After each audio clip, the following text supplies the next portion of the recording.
I'm going to call this meeting to order. Mr. Levis, will you lead us in the pledge?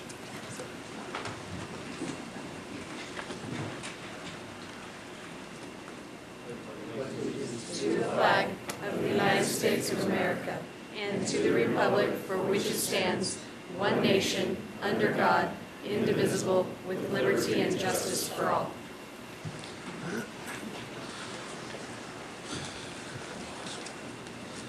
We'll now observe a moment of silence.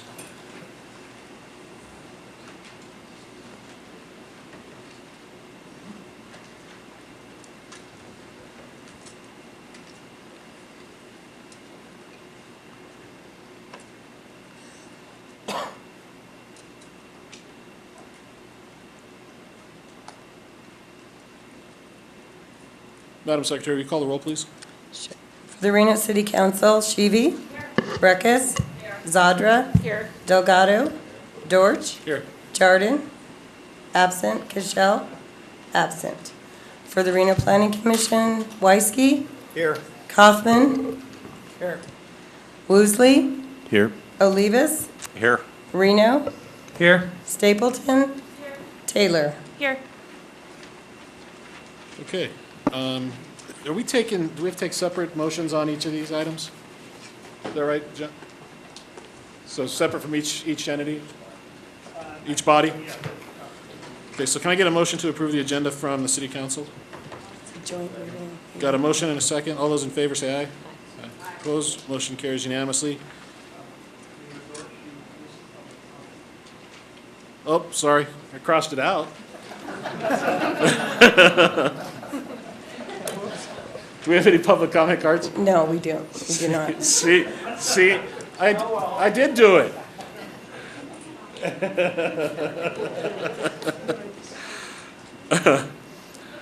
Okay, we got the approval of the agenda from the City Council for the Planning Commission. What was that? I need an approval of the agenda from the Planning Commission. Who's So moved. Second. So we've got a motion and a second. All those in favor? Aye. Opposed? Motion carries unanimously. Okay, item 6.1. Andrew.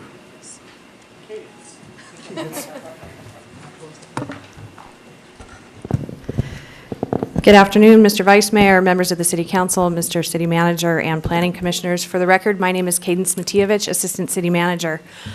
Before you this afternoon, we hope to have an efficient workshop relating to medical marijuana establishments in the City of Reno. Work through what our outline is for today's workshop. We'll briefly go over previous council action with respect to this subject, give you a little bit of background if it is the desire of the members to receive that, present to you the proposed code amendments that are relative and a result of the prior council direction that we've received, the proposed process, proposed fees, and then identify what our next steps on this item will be. Previous council action in September of last year, council adopted resolution number 7896 directing that a stay be placed on the acceptance of land use and business license applications relating to medical marijuana establishments. Subsequent ordinances were adopted. I believe a number of those did also come forward to the Planning Commission, putting those stays into effect. The intent at the time that the council gave that direction was to allow adequate time for the state of Nevada to complete its process in establishing their regulations, their process relative to the certification of medical marijuana establishments, so that staff would have an opportunity to review those regulations, analyze them, compare them with the priorities that have been established by the United States Department of Justice with respect to medical marijuana establishments that operate within the United States. And so that action took place. Following the adoption of the state's regulations, staff completed that analysis and returned to the City Council just a few weeks ago, whereby Council did move that medical marijuana establishments be allowed within the City of Reno limits. They directed staff to request that the Washoe County Commission increase the percentage allocation of medical marijuana dispensaries from the statutorily allocated 25%, to increase that percentage to 50%, so as to provide adequate access to medical marijuana for the population, with 50% of the population living within the incorporated city of Reno limits. That's how they arrived at that 50% allocation. We are awaiting the County Commission's action on that particular item. In addition to that, they asked us to prepare draft ordinances establishing land use, the licensing process, and regulations relating to medical marijuana establishments, and to hold a public workshop to review those options. So this is that public workshop. Certainly, if we need to have additional ones, we can, but staff believes that they've brought forth adequate information for your consideration this afternoon, and hope that we have brought forth everything that the council requested when they gave us that direction just a few weeks ago.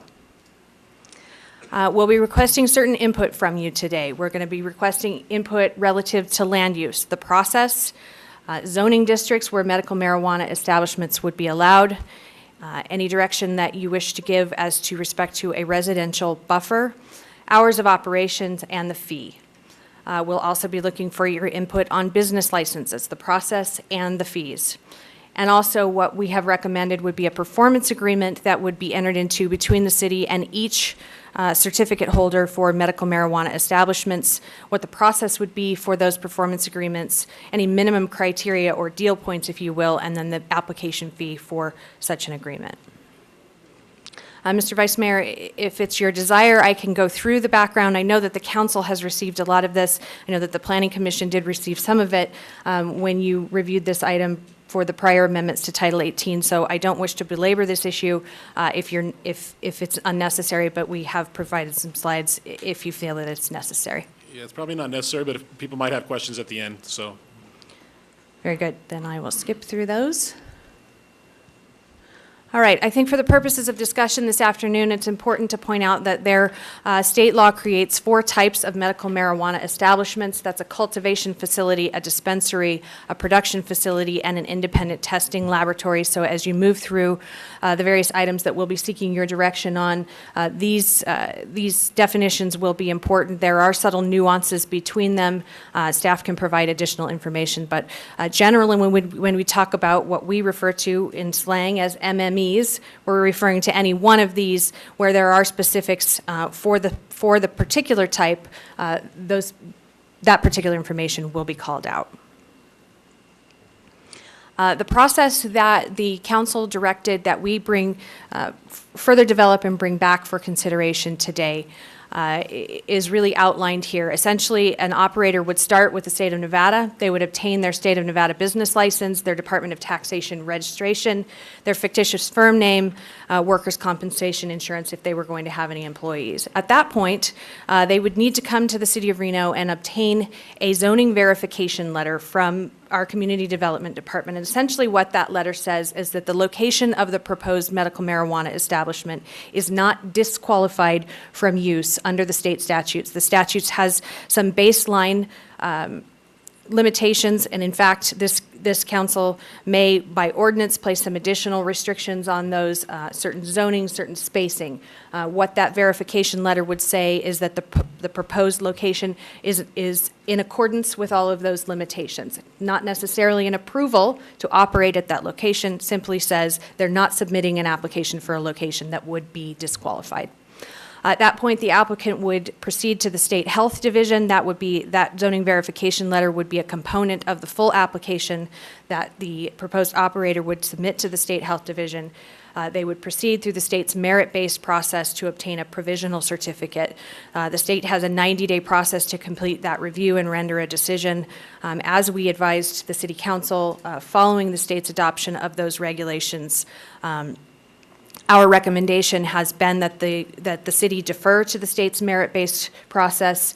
The State Health Division did an excellent job in development of their regulations. We believe that it does provide for a robust and thorough vetting on the front end, oversight, auditing on the back end, and so we do not feel that there needs to be a duplicative process created at the local level, nor do we at the city need to preempt that process. A successful applicant would come forward to the city with their provisional certificate, would enter into a performance contract with us.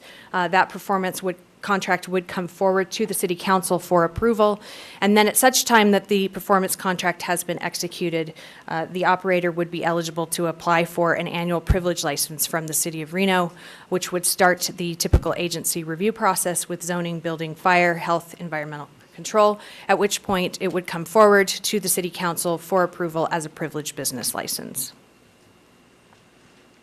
I did mention earlier the performance contract concept. This is a relatively new concept, if you will, that we developed specifically for this process. As we looked at the tools that we have in our toolbox that we use today, we looked at things like development agreements that are more tied to land use, and really what we were interested in is giving the council the ability to put some operational and physical restrictions on the location and operation of the physical building, things like signs, security enhancements, restriction on days, hours of operation above those that are designated in the base zoning, limitations on the sales of other paraphernalia, other supplies for the administration of medical marijuana, which is allowed under the statute if council wanted to seek further limitation or clarification on those, and then any other site-specific criteria. We believe that this would give the city and the council the ability to look at each individual establishment, where it's located, what the adjacent uses are, and develop that performance contract to best meet the needs, best meet the needs of our community. And with that, I'd be pleased to answer any questions about the items that I've covered, or we'll turn it over to our very capable community development staff to review the proposed Title 18 code amendments. Any questions at this time? Okay. Thanks, Cadence. Oh. I do have a question. I saw that the Gaming Control Board, this was in the news, I think yesterday, gave some direction to license operators that maybe it's best not to apply to hold medical marijuana operation licenses. Do we think that guidance may filter down to, say, site-specific issues, whereas, you know, say you have a shopping center, gaming operations may not be best on a, you know, shopping center with medical marijuana facilities or something like that? Is anyone looking at, did they give any guidance, or has that come up? Councilwoman Breckus, to the best of my knowledge and my review of that guidance that was issued from the Gaming Control Board yesterday, it wasn't not really about the gaming operations and adjacency to medical marijuana.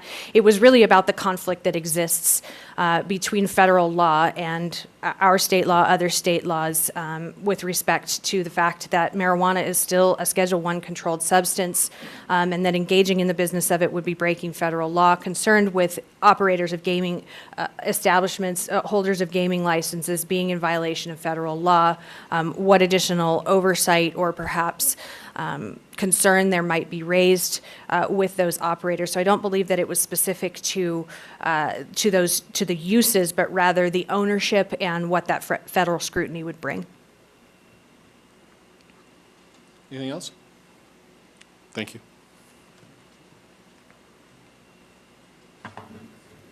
Good afternoon, Claudia Hansen, Planning Manager. To go over the proposed changes for Title 18, which is the Annexation Land Development Code, we have the establishment of the definitions under 1824, the definition section of Title 18, and those mirror the definitions that are already contained in state law. So we mirror what they've already created there. We have shown certain commercial, industrial, and mixed-use zoning districts, not all the mixed-use zoning districts, but some of them, to allow different types of the establishments. State law already excludes any of the establishments from locating in residentially zoned property, and we did not propose to locate any within planning and developments or specific planning districts, PUDs and SPDs, as each of those have been developed on their own as their own little zoning code and would take an independent study on each one of those. And then the base zoning development standards would still apply, so setback, building height, parking, any of those would still apply. Next slide, please.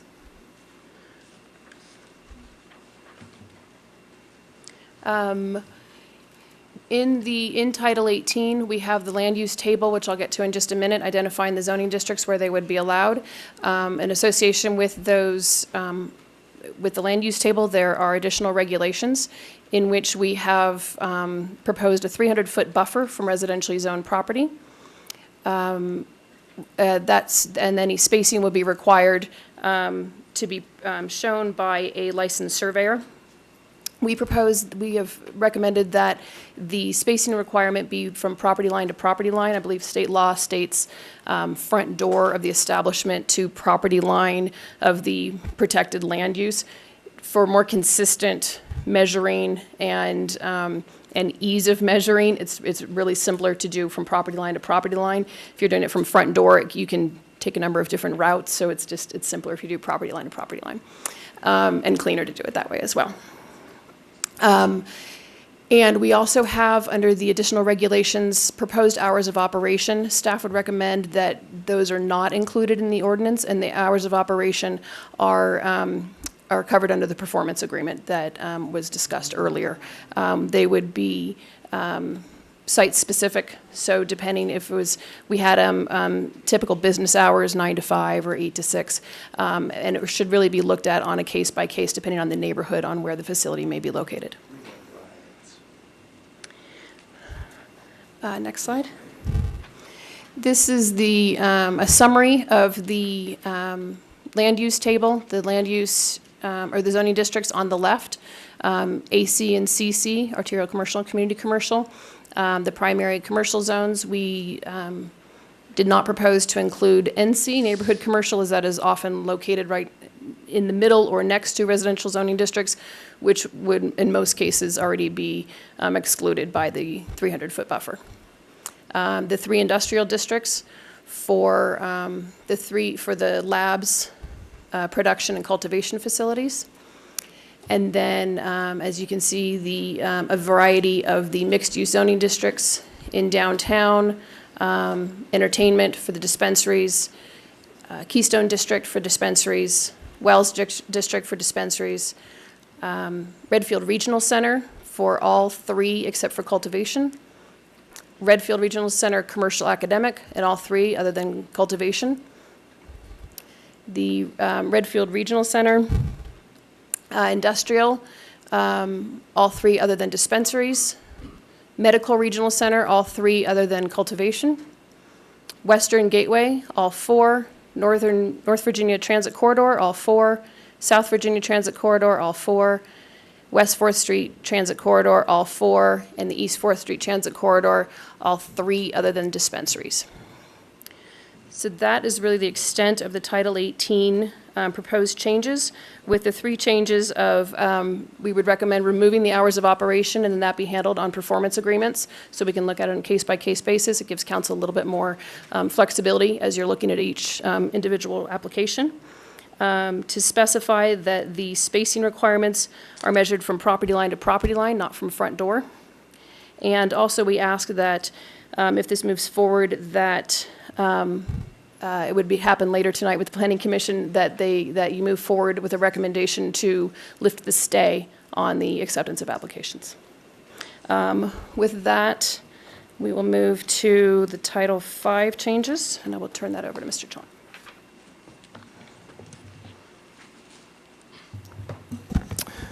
Good evening, Mr. Manager, Mr. Vice Mayor, members of the Council and the Planning Commission. Michael Chomp, Business Relations Manager for the Business License Division.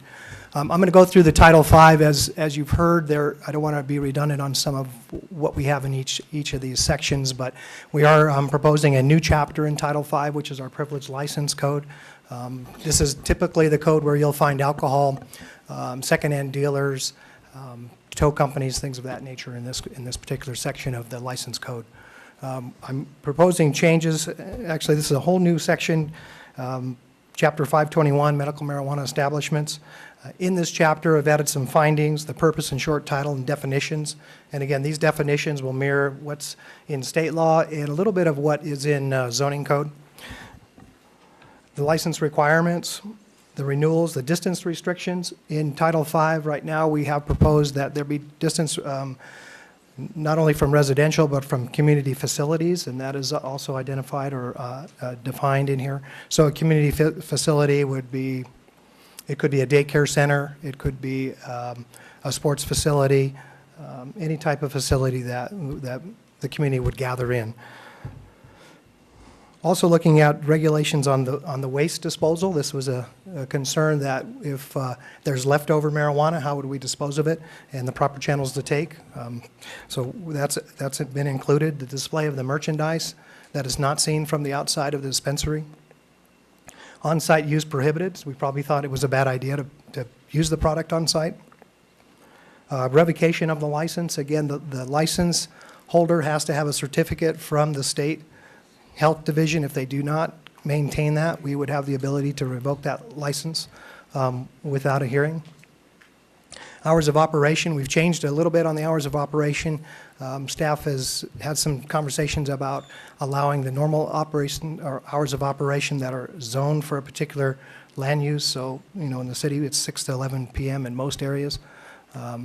The ability to go in and inspect the facilities, and then some age limitations on who can go into the locations. Second piece of this, and this came up a little bit in this matrix, is a sample of fees, because as we've heard, the fees or the license fees potentially could be a large amount of money. So this matrix gives you an idea, and staff right now is leaning towards a flat fee. The flat fee, the reason for that is obviously it's a fee that is charged regardless of what the business grosses. We have a little concern on audit process for an all-cash business, such as this business. And I've done a comparison, 1 million, 2 million, and 10 million. We really don't know what their gross sales are. We anticipate, I think probably between 1 and 10 million. I guess is the best way to put it. So following this chart along, it shows you that the recommendation is $5,000 per quarter, which is a $20,000 license fee per year. If it's based on gross receipts, based on the gross sales on the next two columns, using our current fee schedule, our current gross receipt fee schedule that we use, that's the $895, $1745, and $74 or $75.45. And then if you just did a flat 2%, and I say flat, I shouldn't say flat because it's still based on gross, there still have to be an audit function to verify what the reporting is correct. And we also put together a little comparison. This is a little bit in flux. As you know, everybody is struggling. The state code got, or state regulations were approved and are in place.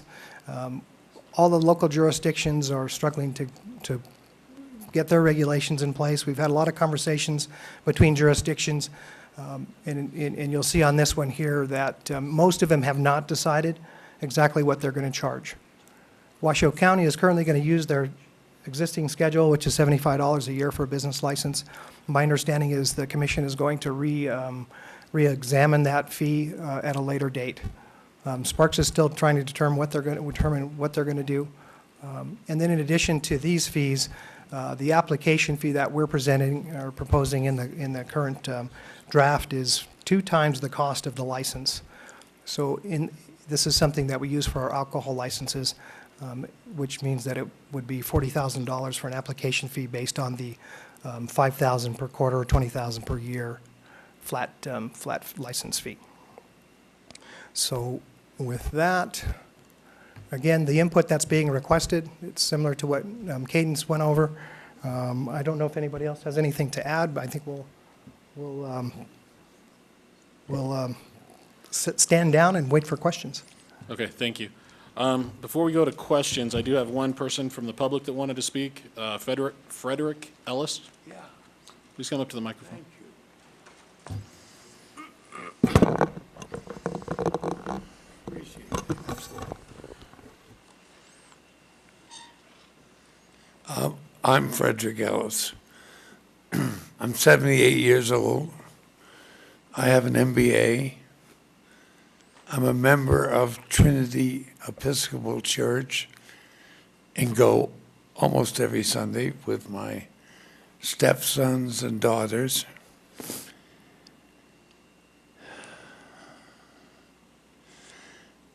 What else? I've grown marijuana indoor, very small operation over in California. And it took me 3 steps to get to really be good. When I discovered marijuana in the 60s, I immediately stopped drinking, as it was much more of a pleasure, very spiritual for me, and so forth. I know the in and outs. I lived in Humboldt County. That's where I grew, indoor. And I lived there for 10 years and had a store, and I know a lot of growers and you name it.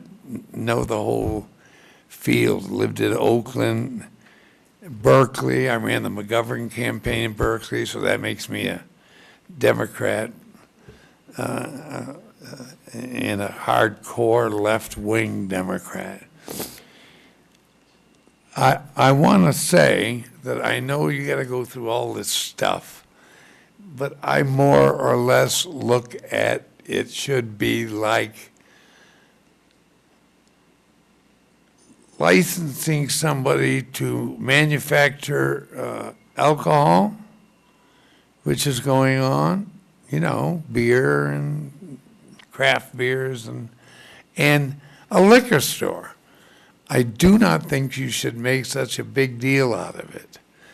I believe that I saw up there, and I read in the paper, that the city of Las Vegas is asking $5,000 for a license because they see recreational use coming. And I looked on the paper of the candidates for mayor, of everybody that's running. There's about 11 out of the 17 that are for recreational use. So it's coming, and I guess there's petitions being passed towards the legislature to pass a recreational marijuana, or they will put it on the ballot in 2016, and it will most likely pass. And we're a sin state anyway, so let's go all the way, right? I think you've got to be very careful on what kind of fees you put on things. I want to grow. I've never grown outdoors, but I think it's the most environmentally sound. And if you know what you're doing by snaking the plant, apex dominance, you can get a big yield. Sir, And, I need you to, your 3 minutes are up, so I need you to wrap up. oh, okay. Well, make it 6 minutes, please, sir. No, you get your 3 minutes and that's Okay. all. I just don't want you to make the mistake and get yourself in big trouble, because if the fees are too high on the growers or sellers, you will have the illegal or underground market continue. And it would be best to make money and to control things, because I don't. Okay, thank you. Your time is up. I'm sorry. Okay, thank you very much. But is there going to be any more discussion? Because there's no more people here that, except lawyers and white-collar people. The discussion's going to be up here, sir. Thank you. Okay, well, be careful. Thank you. And I want to grow and legitimately, and I know what I'm doing. Thank you. I have no other public comment cards. Is there anyone else in the public that wanted to speak on this item? Please come on up, and when you're done, could you fill out a comment card so that we have everything for the record? Thank you. Good afternoon. My name is Hugh Hempel. I'm a resident of Reno, Saddlehorn. Excuse me. I'm part of a group of parents with sick children who want to use the medical marijuana, adults who also have debilitating diseases who want to use the product. We are part of a team of people who are applicants in Clark County, and I've testified and made public comment in Clark County already and submitted applications there. One of the things I spoke about in Clark County when they were considering this setback or buffer issue was exactly the same that I'm going to share with you today. When my wife and my children go, hopefully in the near future, to purchase medical marijuana, we'd like to do it in a neighborhood setting, in fact. We'd like to do it in a safe place. There are many places throughout Reno. I've been looking for almost 9 months now for suitable real estate. I can tell you that not one piece of property that we either tied up or would be appropriate would fit within this 300-foot setback and zoning buffering situation. It would eliminate every piece of property that we have access to right now, so we would literally be out of business in the north. So I urge this body of folks to discuss the impact of this decision. The places I'm looking at are obviously zoned for retail application for dispensaries, but they almost all are proximate within certainly 300 feet or less of a residential environment. So that's part one. Part two, on the hours of operation, that's also an interesting conversation. Many folks, especially in the gaming community, work odd hours. If you do limit the sale of these products to, for example, a 9-to-5 sort of situation, you're going to exclude a great deal of folks who work during those time frames and cannot get out and make it available. We've already seen this in Denver and other places, so I would also encourage you to leave some amounts of flexibility on the hours of zoning. And I'd be happy to answer any questions on the subject. Thank you. Thank you. Anybody else in the public wishing to speak on this?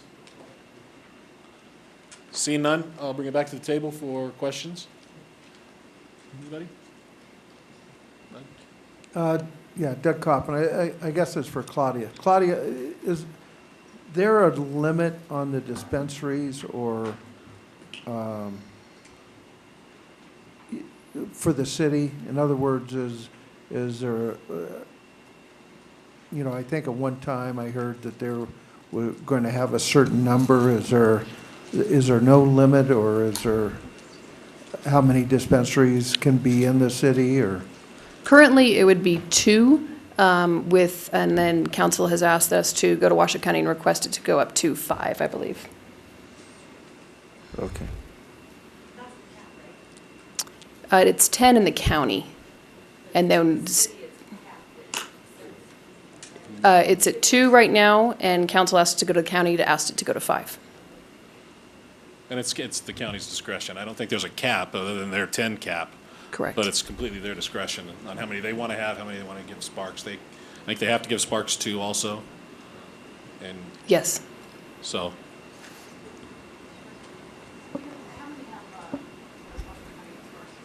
Can you speak into the mic? I can't hear you, sorry. Washoe County and Sparks requested. Well, the county doesn't have to request. They're allocated 10. But have they indicated that whatever the rest of us don't request? For the record, Cadence Matievich, Assistant City Manager. Councilwoman Jordan, I believe at this time that the Sparks City Council has not taken any action to request that the County Commission increase their statutorily allowed allocation of 25%. That allocation is that no more than 25% of the maximum allowable number of licenses in any county may be allocated to any local jurisdiction. So unless the County Commission takes action, it would be 25% for us, which 25% of 10 is 2.5, so we drop down to 2. So 2 for us, 2 for Sparks. It actually would be 2 for Washoe County as well.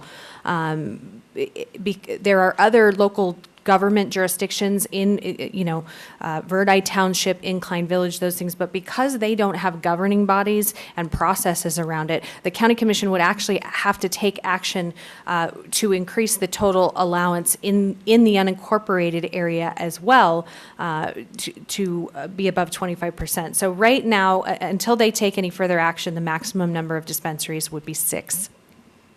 What's the status of our request for the 3 additional, for the max of 5? Or for the 5 we requested? Councilwoman, the day that the council gave us the direction to make that request, we sent a letter over to the commission through the county manager. My understanding is that they're working through the process to get that on an agenda for the commission's consideration in the very near future.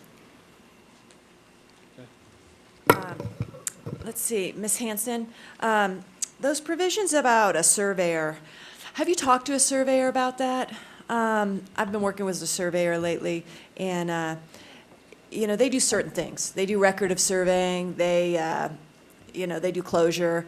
They don't really get into, distance between a zoning designation and a property. And I'm just wondering, have you talked to any surveyors, or have you seen this in any other ordinances coming out? We have not spoken to any surveyors on it. I have mentioned it to various potential applicants and hadn't heard any comments back on that. Yeah, I guess my thinking is, and I'm reading the paraphrase, is they have to demonstrate on a survey, a distance requirement. Say if we go with the 300 from any residential zone property, that's a lot of sight lines to run, if I'm using the right terminology. And so I don't know, maybe since we're the holders of the GIS data that holds where that boundary is, we run those numbers through part of this zoning approval process and relieve the applicants of the need to hire surveyors, because they could have to run, if they're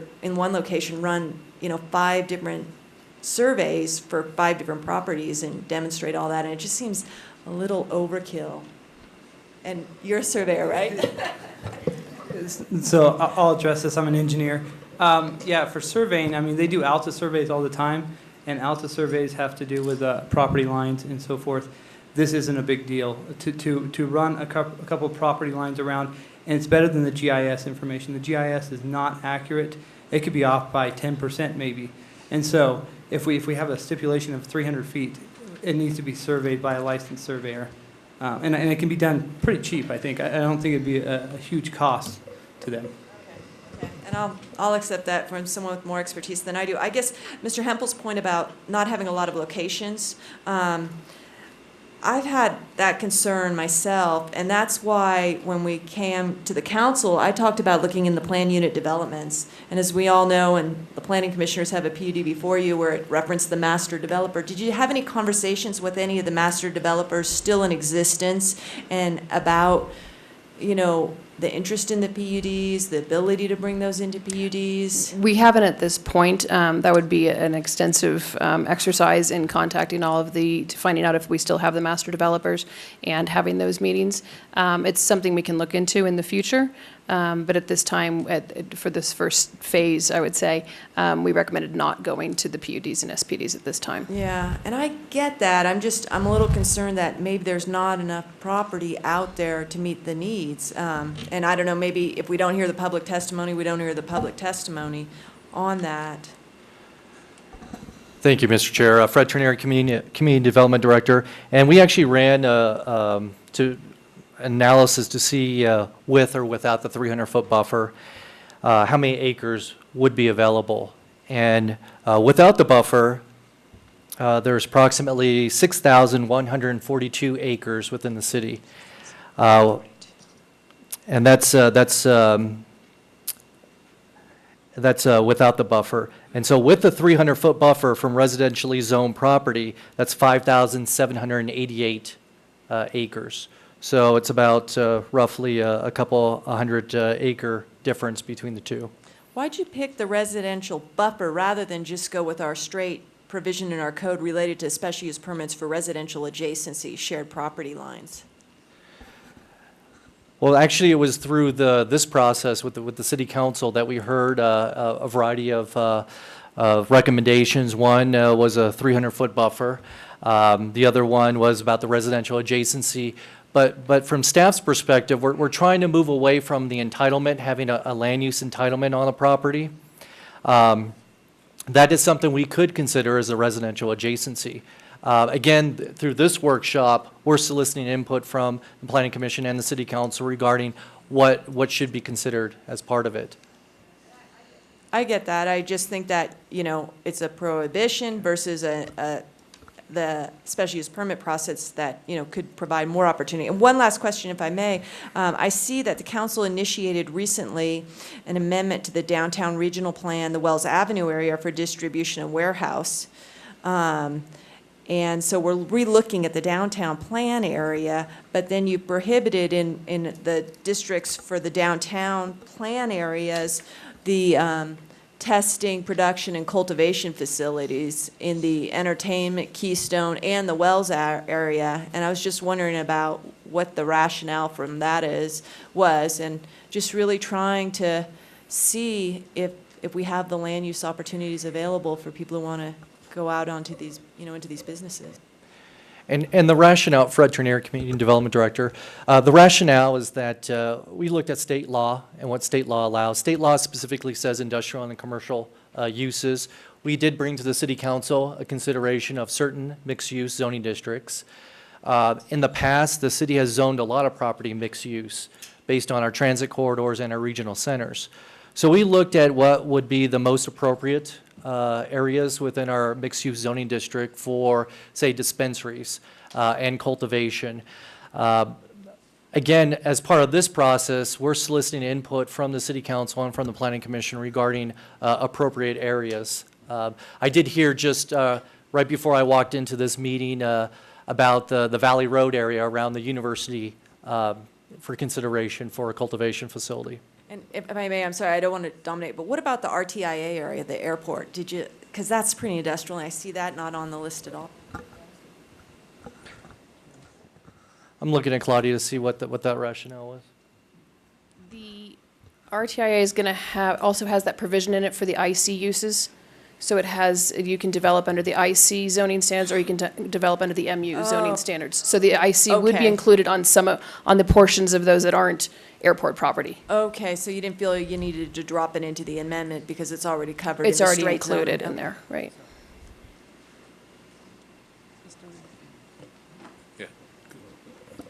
Chuck Reno, Commissioner Reno. Question, the 10 licenses for Washoe County, how is that allocated? It's done by how many card holders there are within the state? Is that how that's done? And they divide it up? For the record, Cadence Matievich, Assistant City Manager. Commissioner, that was, those minimums per county were specified in the statute. Those were components of the bill that were determined during the legislative process. I know that there was some analysis that was conducted around numbers of cardholders, population bases, those types of things. Number of one of the things, the thresholds that, or the post legislative analysis was a ratio of number of existing pharmacies within a county, and so I think they sought, to the extent possible, to using the numbers of cardholders that existed prior to the legislation to make a determination as to what the potential need would be, and that's how they came to those numbers. But it is specified in Nevada revised statute. And it won't grow? Is that how it's? It certainly, I never want to That's a speculate minimum about number, right? what the legislature will and won't do. Sure. But, that would require a change in state law. Yeah, I guess the reason I ask that is because you then get 2 licenses, or possibly, what, 6? I think they said we could go up to 5, total 5. But then you have buffer zones, and then we have community facilities that can't be within those buffer zones. So let's say you have a daycare or want to open a daycare, but it's within 300 feet of an existing facility. And that causes problems for those land uses that should be permitted in that area, but they kind of make these little silos all over because of the establishments. Commissioner, I think that was contemplated in the statutes, and the prohibited use would be for any existing. It does not prohibit a daycare or a community facility from opening within the distance. It doesn't prohibit them from, but a subsequent opening of one of those community facilities would not necessitate the closing of an establishment that had been approved prior to their moving there. Okay. So if the operator, the owner of that community facility, didn't have concern with that spacing, it would be at their determination if they felt that was appropriate or not. Perfect, thank you. Yeah. Mr. Mayor. Mr. Tournier, can you tell me what were the hours of operation of the facilities that you went to visit in Colorado? Thank you. Through the chair, Fred Trenier, Community Development Director. And actually, I still have it on my phone right here, so it'll just take a second for me to look at. And again, I did attend I went to Denver, Colorado with Deputy Robinson, who is also in the audience here. And as I'm pulling this up, I don't know if he remembers, but I believe it was 9 to 6, but let me just double check that. It was 9 to 6 or 7 p.m., and the reason behind it was for compliance checks and enforcement checks. That staffing was available during the day shift hours. So if they wanted to run into the evening, they'd have to create additional staffing levels and an additional expense to do compliance checks and enforcement and that kind of thing. Okay, I just wondered, not that I'm suggesting 24 hours, but we are a 24-hour town, so people, our work schedules are different here, and people get off at different times, and then tourists, because of the industry that, is here, so I just want to make sure. I did check the hours, and those hours for the one we looked at was 10 a.m. to 6:50 p.m. I don't know what the 6:50 is for, but Okay. it was for 6:50. But then again, some of the other places we went to with Well Springs, I believe they were 9 to 6. Mr. Vice Mayor, they didn't fluctuate based upon whether it was cultivation or dispensary? It was consistent throughout? Cultivation is typically, it's a 24-hour type use. They typically have someone there all the time. Okay, so there was no restriction on the operation hours for cultivation? We did not see hours of operation or hours that it's open. In fact, it was locked the whole time. Actually, the cultivation facility we went to, it was locked, it was keyed, Okay. and we walked in, and there were workers in there. There would be no public access in the cultivation facility, so that's why they couldn't have operating hours. I just didn't know from I've heard there's some odors that emanate sometimes. I didn't know if there was a restriction based upon. Yeah, and I think Fred can talk about this too, some of the infrastructure that's required of a cultivation facility, the filtering of the air that would leave the facility. They had filtering on the water discharge from after it goes through the filtration process, or I'm sorry, after the water goes through the cultivation process and it's discharged. That would be similar to our environmental control regulations for water discharge, negative air pressure within the facility. So they did have filters, and on the disposal side, that was the one issue that was brought up regarding disposal, is that some people were trying to break into the trash enclosures, and what they suggested was a bear trash enclosure. Only thing that's in there are stems, though. There's no marijuana product except for the stem. And of course, they're green, so a lot of the waste was composted and we can go through all the jokes. We heard them all, by the way, Fred and I. We got 'em all. So, have you looked at Vegas? I've been looking a lot of what Vegas has been doing, and I didn't ask them about the hours of operation, but I do think it's something we should consider because of the different schedules that people have here, and we are sort of a 24-hour town, but maybe just a little longer in operation so that people can have accessibility. What we're proposing today, Fred Turnier, Community Development Director, what we're proposing today is, well, one is more of a simplistic approach to some of this, because the state law does cover a lot of the issues. The state legislators, my understanding, they did reach out to Colorado, they did reach out to Arizona and ask them the question, what would you do differently? And so a lot of the state regs address a lot of the enforcement issues that they have in other places.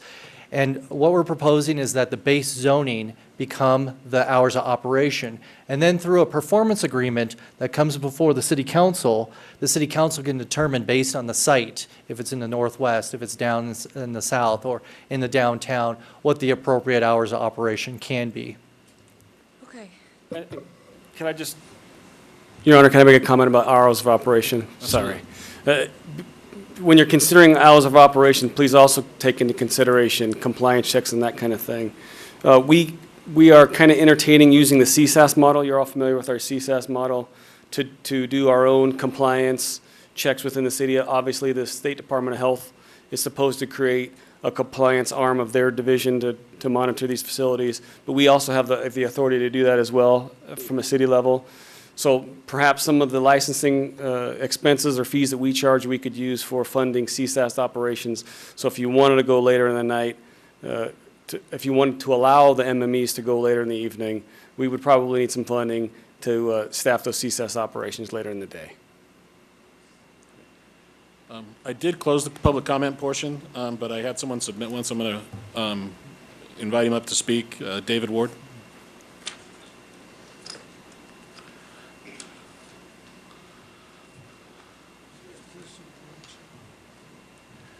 For the record, my name is David Ward. Thank you, Vice Mayor Dortch and council members and commissioners and city manager for this opportunity. I don't use marijuana.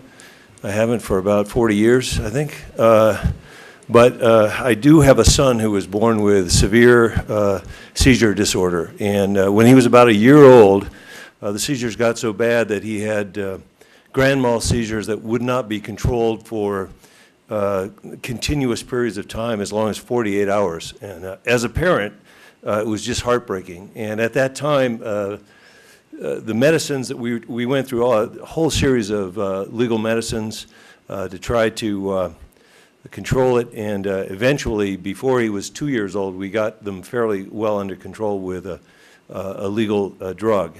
I had no idea that marijuana would be very valuable for him at that time before we found a legal drug. If I had known that, I would have gone to any extremes to acquire that and try to see if that would help with my son. It's probably a factor in why a year ago I started working on putting together a medical marijuana business plan with a number of other local folks. I grew up in Reno. I own a home in Reno. I own a business in Reno, and I hope to own a medical marijuana business or be one of the co-owners of it.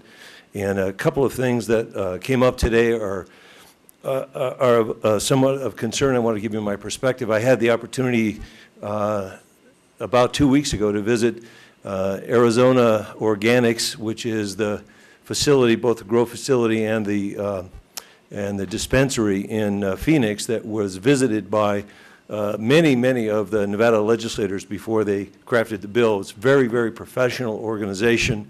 You could eat off the floor in the grow facility. It was very discreet in the dispensary, and I think it's exactly the kind of operation that is needed here. In that dispensary, the hours, by the way, were 10 to 7, 7 days a week. Councilwoman Shivi makes a good plan, or makes a good point, rather, that maybe some exceptions to that could be made in some cases. So that's an issue, but more importantly, the 300-foot setback from residents, I think, could be problematic, particularly in areas like Wells Avenue and Midtown, where most of the businesses are, in fact, within 300 feet of residences, and so most of the locations there would be excluded, and I think that would be a shame to exclude that, so I would ask you to reconsider that idea. A specific location that my group has been looking at is located on Wells Avenue between a tavern and a tattoo parlor. And having seen the way it works in Phoenix, I can't imagine that it would be detrimental to the neighborhood in any way, shape, or form if an exception to that 300-foot setback from residences was made. So that's my point. Thank you very much. Thank you. Mr. Vice Mayor, Commissioner Weisky, I have two land use questions, and I'm not sure who wants to take them. The first one is, Claudia, should a distance from reservation land or federal property be a consideration as we're discussing the 300 feet from residential? Looking at reservation land, we would look at the same spacing criteria. So if they consider it residentially zoned, or if it's a community facility, we would use that same spacing criteria, just like we would across city limits into Sparks or into the county. We would look at it the same way, and same with federal property. Okay, thank you. The second question I have is, for the record, what's the distance that we have as a requirement for an establishment selling alcohol and entertainment from residential? Is it 300 feet? There's no spacing on alcohol. So it's all require a special use permit for entertainment? I'm sorry. Go ahead. There's no spacing requirement for alcohol sales. Do you mean adult entertainment? non-adult entertainment, live entertainment, as far as Like a cabaret? cabaret license? We don't have a spacing criteria. It would come up through a special use permit. You know, we would Okay. look at it a case by case. And since we're discussing medical use at this time, do we have a spacing distance for drugstores, anything like that from residential? No, we don't. Okay, thanks. You're welcome. Commissioner Stapleton, Ms. Hanson or Director Turnier, in terms of the analysis of the impact of the 300-foot spacing on how that would limit the allowance of the facilities in the different districts that you've proposed it to be allowed in, we discussed the 6,000 acres versus 5,000 acres, but would that have more of an effect, say, in downtown or areas like Midtown or Wells where the city is more dense, so that the preponderance of those acres, places where that would reduce the opportunity to have the establishments, that's going to be more so in, say, the urban core? Do you see what I'm getting at? In terms of the analysis of where does that, where the 300-foot buffer, where does that affect the opportunity to have the establishments, and is that going to have, is it going to affect the urban core more because things are more dense, and so it's going to limit more in the urban core the areas where you could locate an establishment? Correct. So the answer is yes, and I just wonder, I'm just trying to think in my head the different areas in the city and different zoning districts where really, with the current proposal, the dispensaries could be allowed. And I'm thinking with a 300-foot buffer, that really might limit in the urban core. I mean, I know we don't have a map, but I'm just trying to think in my head. It is going to. In the Wells District, along Virginia Street, those are going to be adjacent to more residentially zoned property. West 4th Street would have adjacency issues. In the main core, you're going to have a lot of MU zoning district, so you're definitely going to have that residential buffer issue because it's all MU in the downtown core. So Wells is going to have it more in West 4th Street where it gets out, and South Virginia where it gets out into more residential areas. So generally, say, those quarters, the commercial quarters, the MU is in the first block or two off the corridor. So the 300 feet maybe is going to be covered within where the MU is. I'm trying to think of where it is. Right, you're going to get closer down to the actual corridor on Virginia Street or on 4th Street. Okay, so that might not limit it there on the actual corridor to have the 300-foot buffer because residential is going to be further away because that's mostly mixed use. Yeah, as you know, Virginia Street corridor it narrows and gets wider, so it's going to vary throughout the whole corridor. Okay. But it is in those more rural areas or outside of the core, you're not going to have that MU next to you. You're going to have more residential. Okay, thank you. Doug Kaufman. Claudia or Fred, Arizona, Colorado, did they have the same 300 feet distance from dispensaries?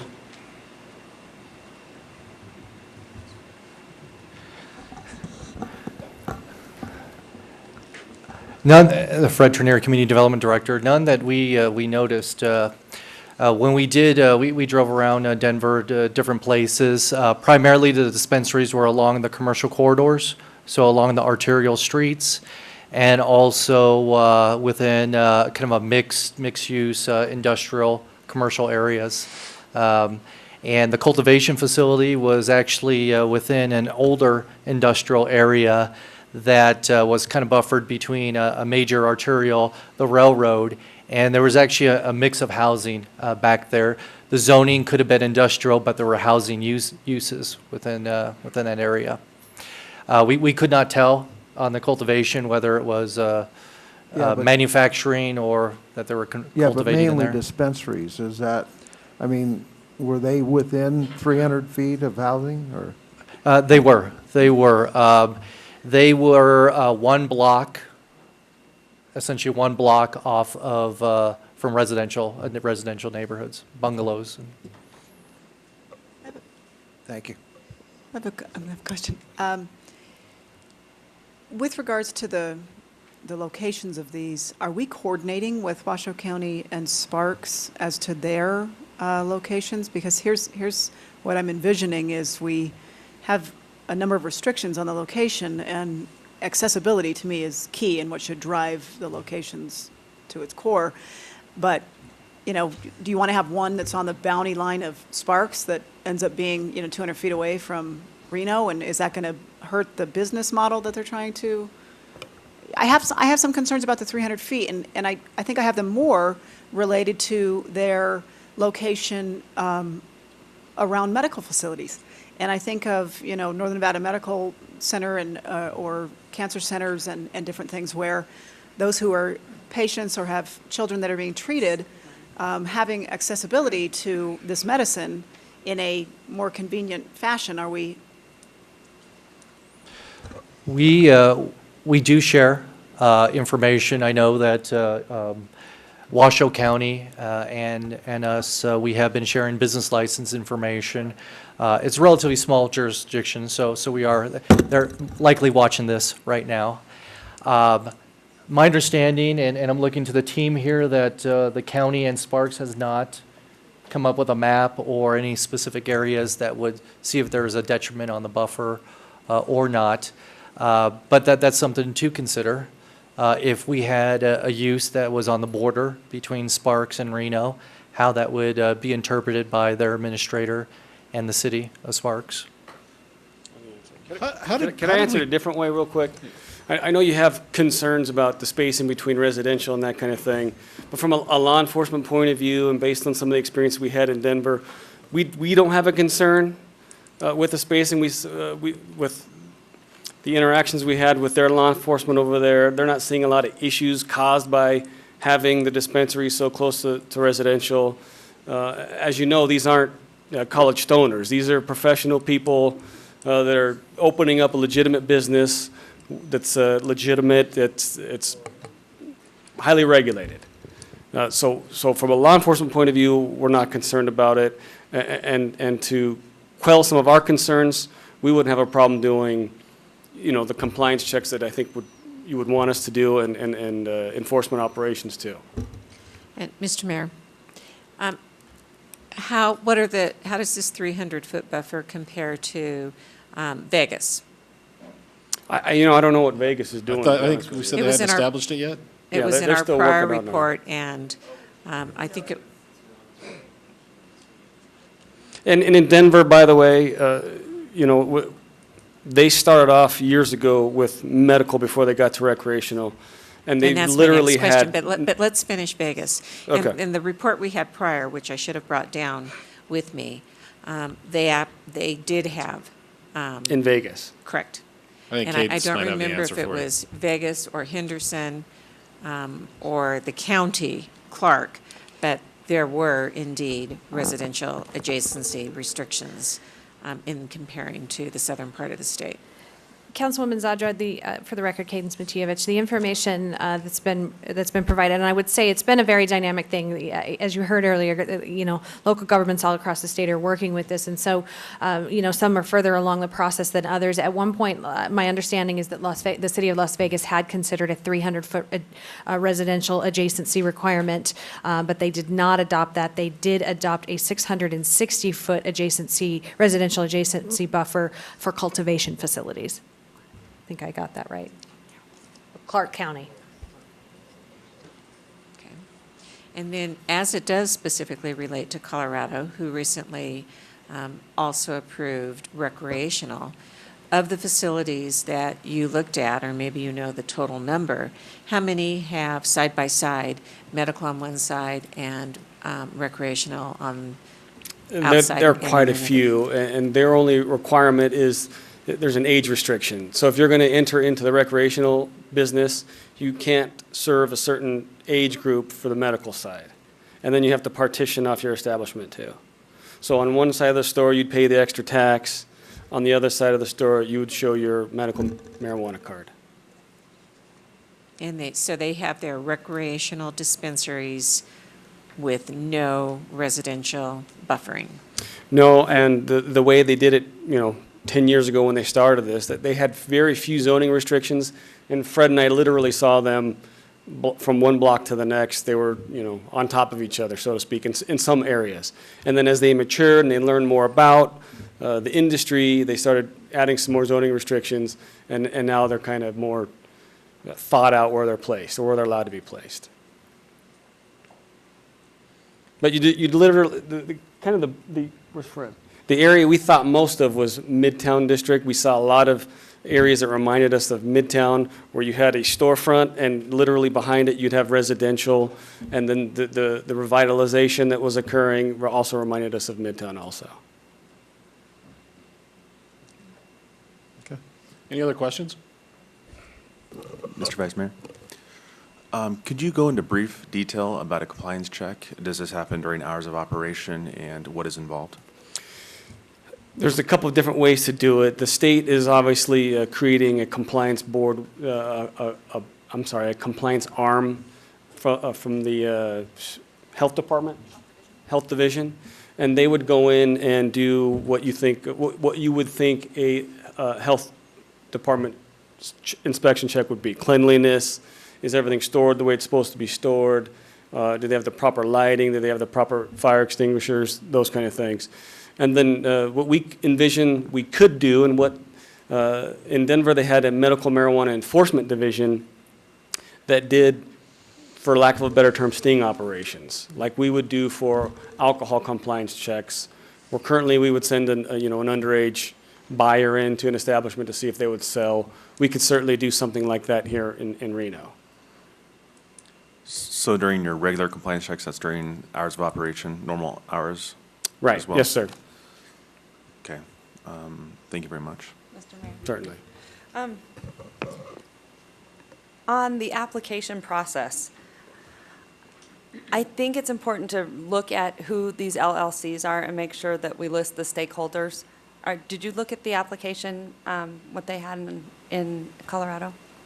No, we didn't, but the state's application process, which we've recommended that we follow here in Reno, is fairly robust. Each applicant has to identify each of the partners if it's a partnership. It has to identify the owner if it's an individual owner, and then it has to identify all of the members of the LLC if it's going to be an LLC. And each of those participants has to go through a rigorous background check, similar to what a police officer has to go through, with fingerprint checks, criminal history checks, the whole thing. Right. So I'm personally very confident in the state's vetting system. Because I think it's important that these licenses do stay transparent. That is one thing. But I also do worry because I know Midtown, and I really think that area, when you look at the residential and the business, it's really tricky. And I think accessibility is going to be key. So we do really have to watch those restrictions so it is accessible. It sounds to me that 300 feet is going to be too far.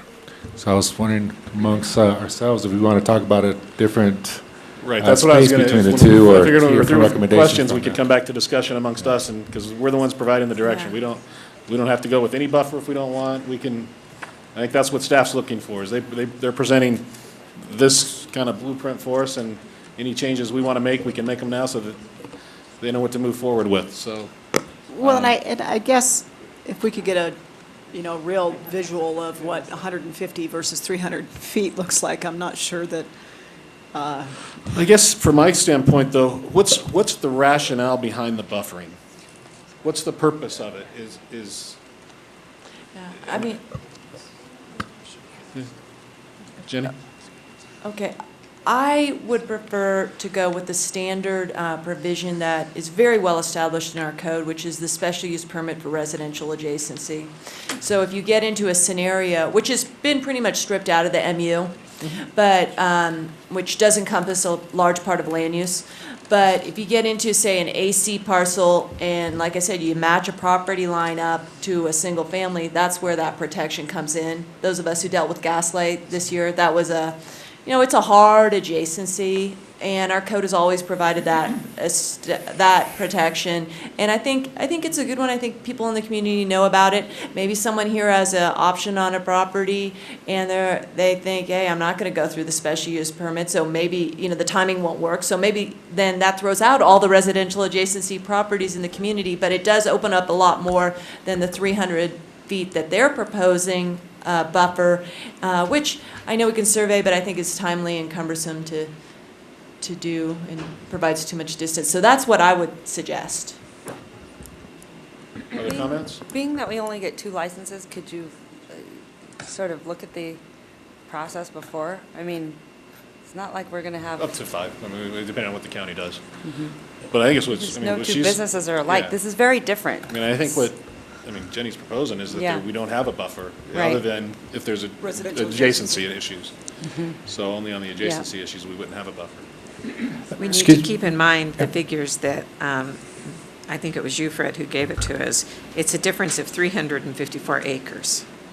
354 acres to achieve And a I 300 certainly understand foot. that, but again, what's the rationale behind the 300? That's what I keep Right. coming back to Right. is, What is it? is why would what's the purpose of having a buffer in the first place compared to any other business that would not have a buffer? Responding to public concerns. Well, except the data we got from Denver did not support those neighborhood concerns. They actually, and I went into this with the same caution. Right. And they came back with data that said, quite the contrary to what maybe we assumed, was that the establishments actually improved the neighborhoods, and the calls for service and a number of other things that maybe we were fearful of didn't come to fruition. So while I initially had the same concerns, the data didn't support those initial concerns. So I'm kind of wondering too, what that 300 What are we trying to feet accomplish and what does it gets us. accomplish? But it's like pharmacies, they still carry narcotics, and there's no restriction, One of the things that we might want to consider is if we do eliminate the buffer or shrink it, then we might go back to those restricted hours of operation. Because it did sound like they were operating from 10 to 7. So that's something to consider. Those go in hand in hand. I think the advantage we have Yeah. under what staff's proposing as far as the hours of operation is if we do have adjacency or proximity issues, I mean, we can turn back to, we control the hours of operations completely, is what staff's given us the ability to do through the application process. Is it's not that they're unlimited, it's we get to establish them when they come in based upon their location and proximity to other, whatever we're looking for, whether it's schools, well, the school issue is taken care of through state, but. It is. But residential or anything else that we're looking at. If I can interject here, Mr. Chair, Fred Turnier, Community Development Director. Specifically, staff is recommending that we do not go down a special use permit process, and that the performance agreement, if there's adjacency issues, if there's hours of operation issues, that it's site-specific and work through the performance agreement. Our concern is about property rights and creating a property right for a medical marijuana facility or establishment. That at that point, it becomes a little harder to regulate just in the future. The example we have is when we have special use permits for bars, that it may be a great operator, a great bar, but as we go through the process, that establishment may be sold. Right. And then we may be dealing with other issues. Right. We think through the performance agreement, So you that gives would- us a lot more flexibility. You wouldn't have a special use permit for residential adjacency? Right now, our recommendation would be not to have a special use permit for residential adjacency, that if there is a residential adjacency, that we address it through the performance agreement process. Well, How are they going to select a site? Right. I mean, because I think the reason we wouldn't have had an issue because of the 300-foot buffer. But now if we remove the 300-foot buffer, now we've got residential adjacency issues that that's the same for any business. That would have, That would be for new construction. If it's existing construction, they could just go, sure. Claudia Hanson, Planning Manager. It would be the same as regular development. So if it's a Right. vacant lot, they're building a new building, then they would trigger the residential adjacency. Or if they're switching the use from, if they're intensifying the use and it's a residential adjacency, then that would trigger it, just like you would on any standard development. right. So a change of use from a retail bakery to a retail dispensary We would look be at a if it's, change of if it's an use. intensification of. Well, that's a bone of contention with We've me had that on discussion interpretation many that the times. staff Right. has. So, maybe it's a prohibition for residential adjacency. There's, that hard edge does not happen that often, but when it does, it's a problem. And, they were going with a prohibition of 300 feet. Maybe a residential adjacency prohibition is the cleanest way. Because I don't think anyone's going to want to come through the special use permit process anyway. I think those are going to not go through this round. Yeah, because I don't think they're going to be able to get The through the timing. state. They won't be able to get through the state. So I'd offer that up. Any thoughts? On prohibiting locations with residential adjacency? I agree with getting rid of the 300 feet. And I think when we look at what these dispensaries are going to be and how they're regulated, that's how I can say, hey, it's not, they're very professional looking. They're very, how the people go in and out of them, and they're not using to me, it's no different than having a pharmacy, a Walgreens, a CVC, or whatever, same type of thing. They're issuing a drug, so I have no problem wherever they go. Mr. Vice Chair, Commissioner Weisky, I'm in agreement with Commissioner Kaufman on the 300 feet. I don't believe that 300 feet works, and we will be looking at it closely in a few hours in our Planning Commission meeting. I do like Councilwoman Breckis's suggestion of prohibition to residential adjacency. I believe that takes care of the problem of protecting the residents and the residential property owners in this community, and yet still allows for areas of redevelopment or wherever a selected site might be to be a block away without limiting by a specific distance. So I would go along with a combination thereof. I guess in looking at the 300-foot rule, it might have been something that was put in there before we really knew what these establishments looked like or what they would feel like in our neighborhoods. So I do agree with that. But I go back to the memo from Fred of actually being there and seeing what these look like and what it felt like. And the recommendations were to take it slow in making preparations so we have time to change. And to me, when you prohibit something up front, that seems pretty permanent. Those are just my comments moving forward. Anything else? Yeah. I don't know that we've got any real consensus, Oscar. Real quick, just for clarification, districts like Midtown or the Wells, which have residential right next to it, would that prohibit them, or since they're mixed use as well? I mean, can you just clarify on that really quick?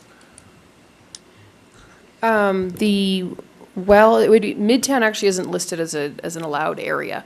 There's a lot of schools and churches in the Midtown area that would create that existing buffer that's in the state law. Okay. So Midtown commercial is not in there at all. Wells, you would have, is a mix of residential and commercial. You've got a lot of commercial along the street, but the CC zoning is a couple parcels deep, so you could still probably get on the corridor in that area. So you If there's talked no in other reference to the buffer mixed issues. use planning. I mean, so mixed use has residential, commercial, and everything else. So there's that hard line as well, or. I'm sorry, could you repeat the for question? mixed use zoning? I think I'm answering my own question. You're good. You're good. Thanks. Okay. I have one more question. Okay, so I'm trying to get a visual. We had a restaurant on Plum Lane that wanted to have some outdoor patio dining.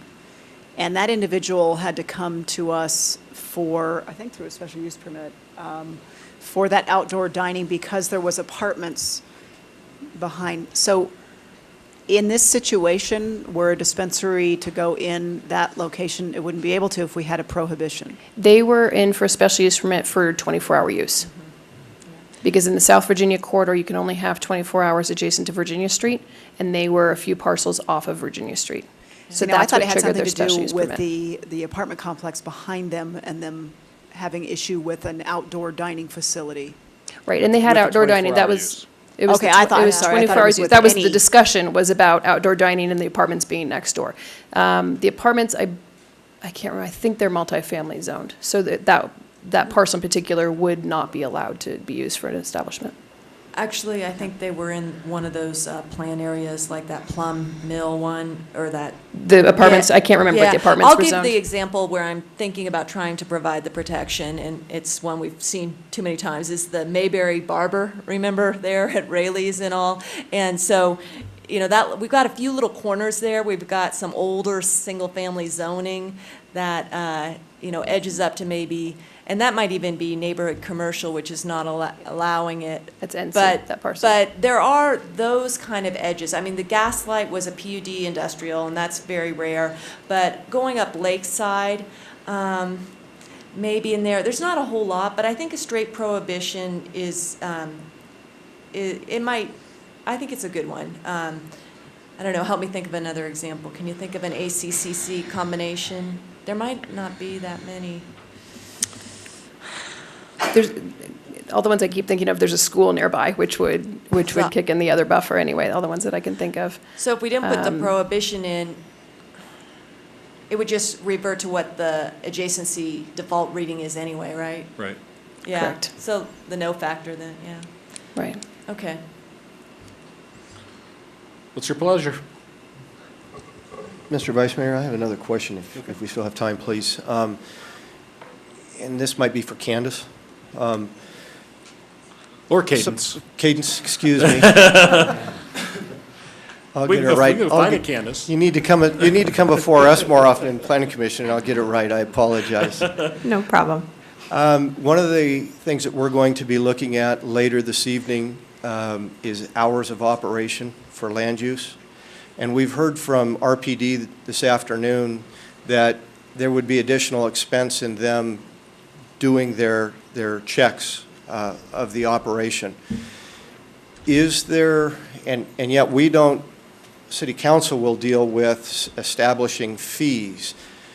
Is there a way of offering an extended hour base for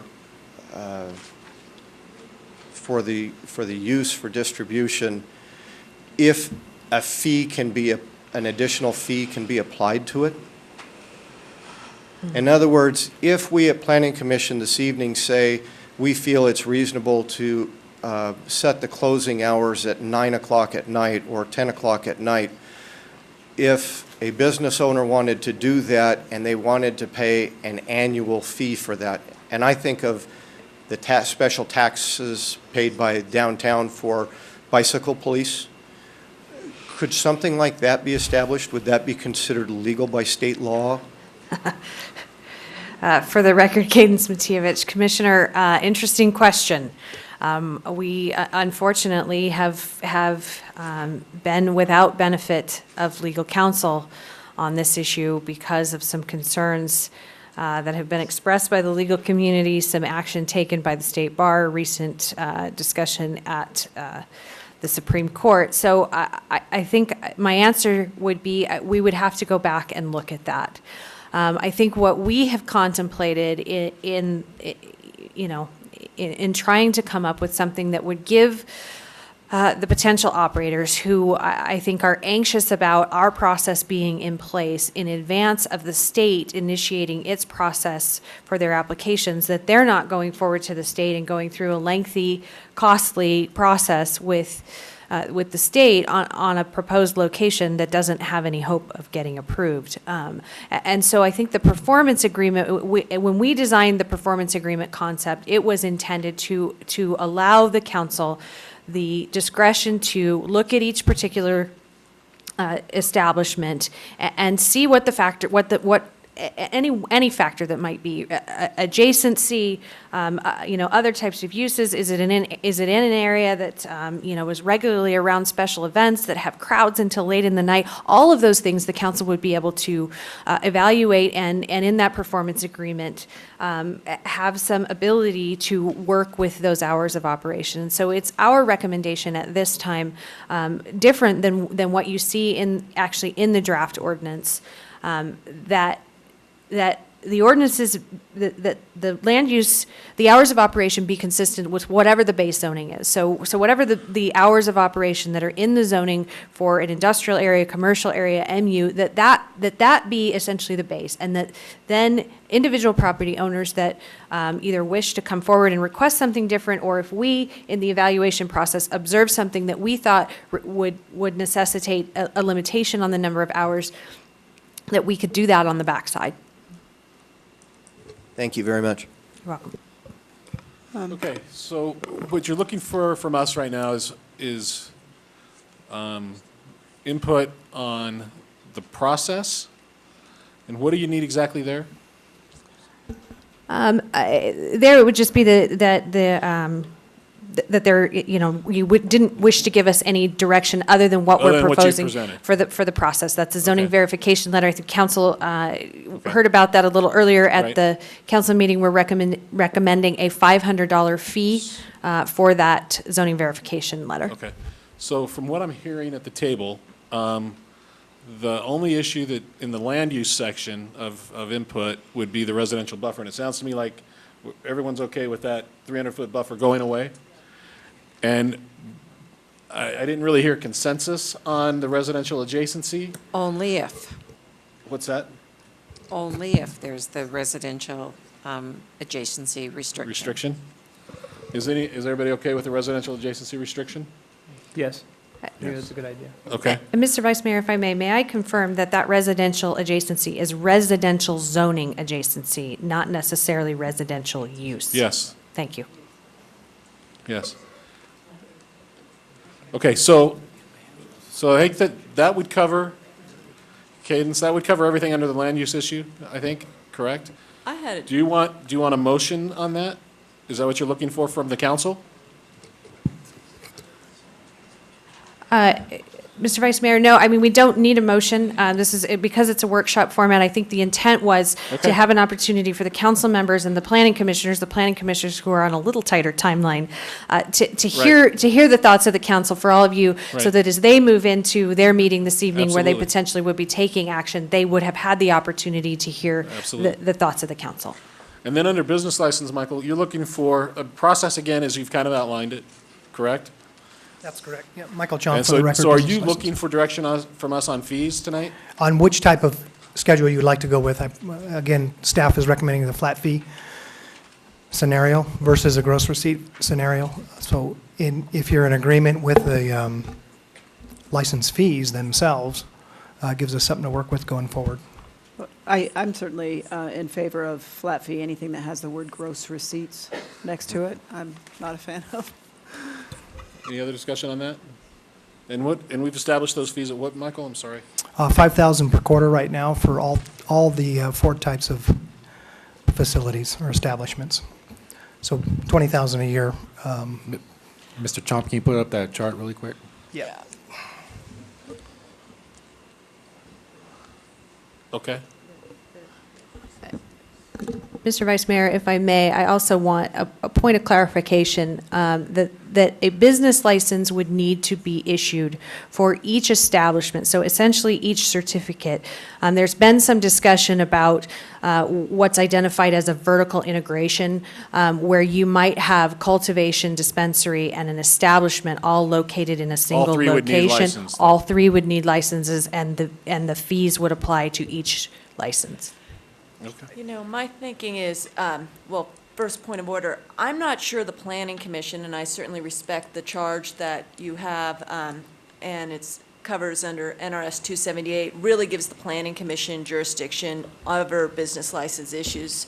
So I think. I would agree with you. I just think Michael was looking for direction from us. Okay, oh, from us, okay. So, you know, this gets back to, remember, the taxi cab issue, you know, and a philosophy of when we come in on flat fee and when we come in on a gross. And I don't know, I mean, I've been kind of focused on the budget, but who goes flat fee and who goes gross, generally? Generally, Categories of people. it's a business that requires more services.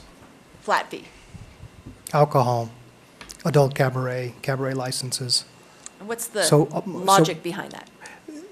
The logic behind the flat fee is each establishment has a annual business license as well, which is under the gross receipt schedule. So that would be for anything under an activity that isn't a privilege type activity. So they go flat fee and gross? They would go. Both? Yes. Both? They could potentially go both. In this case, we're promoting the flat. And again, that's for auditing purposes.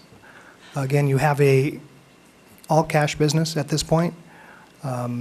We don't think it may be more cumbersome and additional staff to conduct audits of these types of businesses. Well, certainly, don't they have to report down to the state, their They do. revenues? They do. I don't know, I'd like to maybe noodle on this a little bit longer from the city council level and see maybe a spreadsheet of what other cities are doing, how they're going on this. When do you need that established by, Michael? We need to know this. I think gotta we're be going to part try of to the bring pro- this you gotta back on have the it, put everything 28th. so together I- as part of the process, right? Yeah. Yes.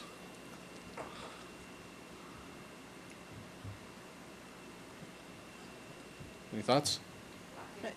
If we can meet the timeline, I mean, I don't want to delay this any further. I mean, these are things that we can I'm good with flat fee. review. I'm supportive of staff's recommendations. Yeah, me too. You know. Oscar, yeah? Good and flat. Okay, And the amount is I think so. okay? Yeah, I mean, it may come in to be material in how many licenses the county gets us, right? Right, Because if they give us, if we only get our 2, right. we may be leaving some money on the table, compared to the, the diminishing returns of revenue coming in. So, I don't know, I mean, I'm prepared to go there. I think we need to look at all of our business license fees across the board.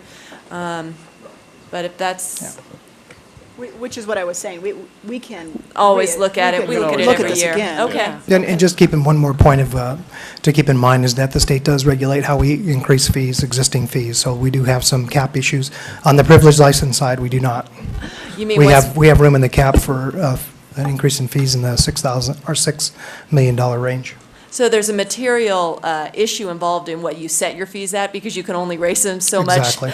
So say we say it's this and we're wildly off, but then we cannot go through a reevaluation later. We can only raise those business license fees. That puts us in not the best spot then.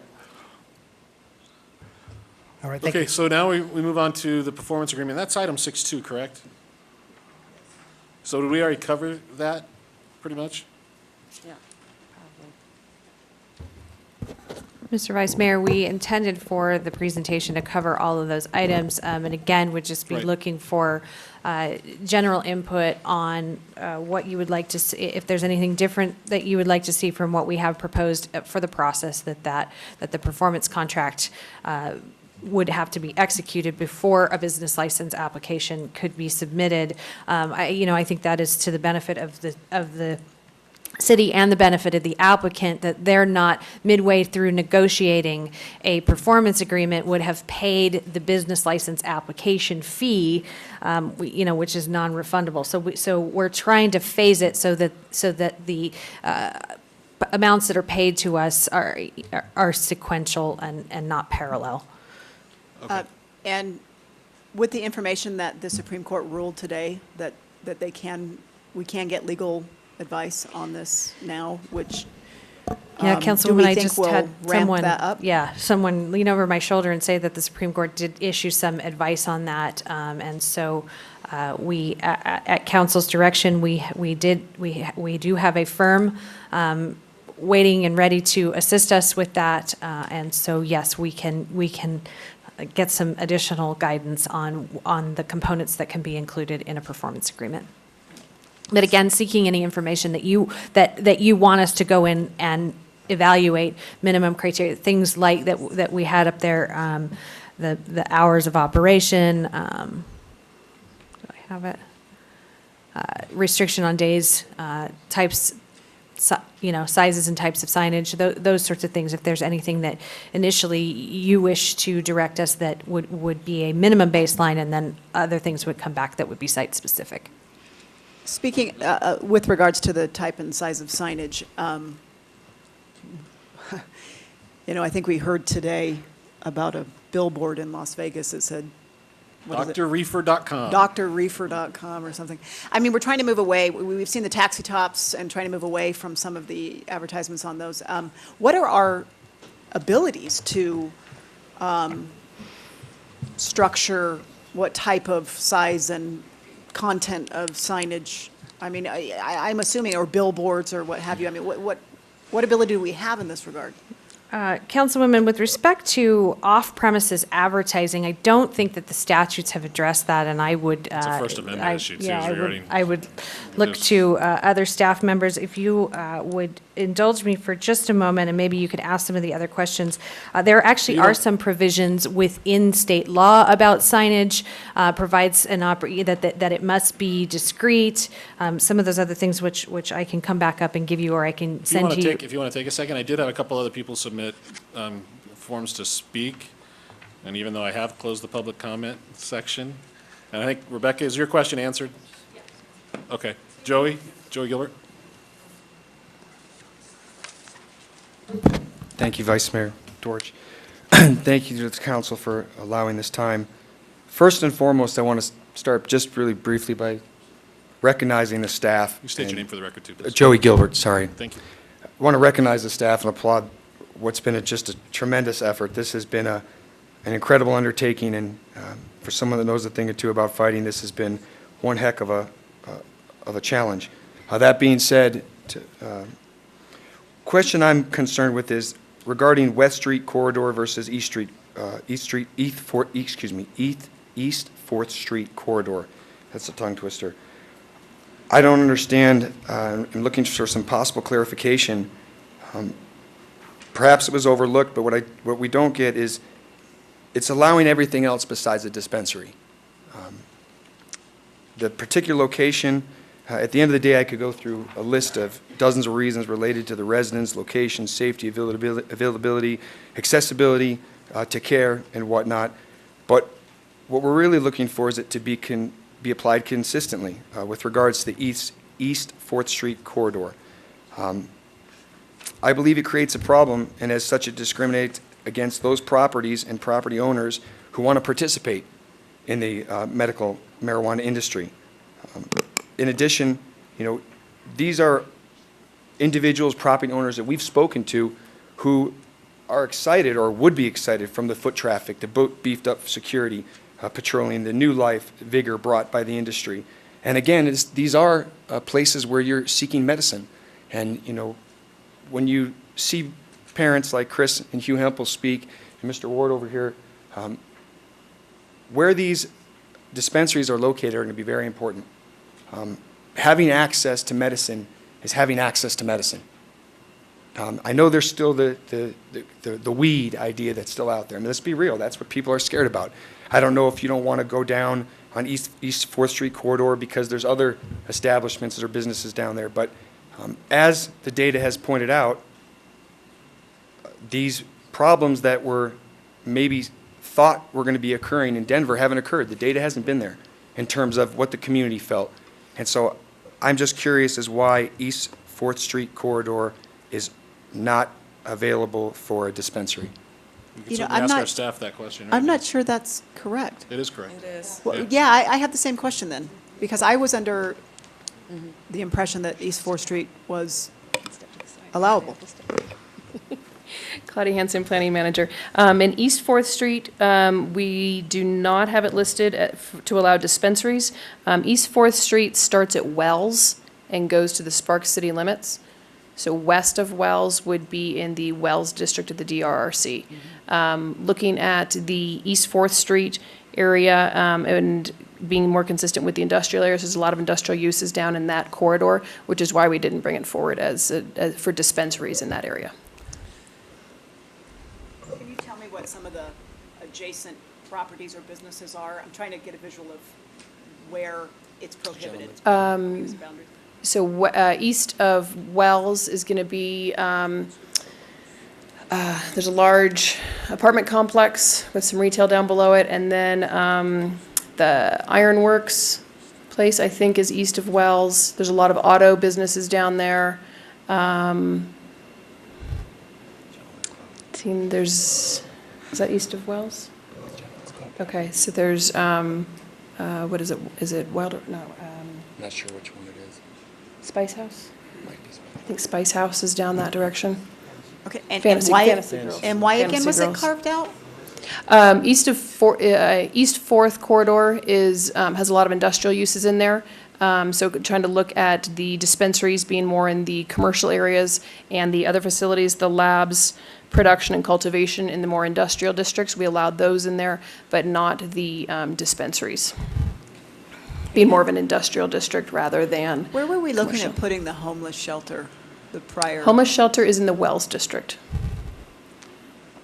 I'm just trying to determine, and you're kind of giving a better picture for me. I was trying to locate Okay. exactly where it was, but. Yeah, the homeless shelter is on Record Street. No, I know where it is now. Okay. But where it was at one of the site locations, isn't one of the site locations where he's questioning why we're not allowing a dispensary?